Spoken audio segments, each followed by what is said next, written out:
Town ख़िलाफ़ अज खाली इतने बैरिया टाउन ख़िलाफ़ ही धरणो ना है। अज दुनिया के हर कुंड में अमेरिका के शहर ह्यूस्टन में अज धरणो आहे, न्यूयॉर्क में धरणो आहे, कैनेडा में धरणो आहे, लंडन में धरणो आहे, दुबई जा काफ़ी दोस्त जेके आहिनि उहे बि इन कोशिश में लॻा पिया आहिनि। त अॼु जेको 6 जून आहे उहो सिंध जी तारीख़ जो हिकिड़ो नओं दौर आहे ऐं अॼु सिंध हिकिड़ी नई तारीख़ रक़म कई आहे ॿधी ऐं इतिहाद जी।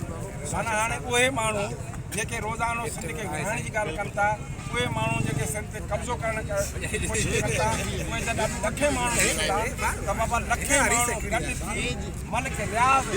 जेके माण्हू चवंदा त मंगर मछा, जेके चवंदा त सरदारी सपोर्ट आहे, जेके चवंदा त पुलिस वारनि जी सपोर्ट आहे, पर अॼु उनजे ख़िलाफ़ सॼी सिंध उथी बीठी आहे त सुभाणे को बि कब्ज़ा थी को बि सिंध जे वाद ते वार करण वारो मैदान में न ईंदो। अॼु लखे माण्हू गॾु थी इहो ऐलान कंदा त सिंध असांजी माउ आहे ऐं सिंध जे इंच जे सेवा।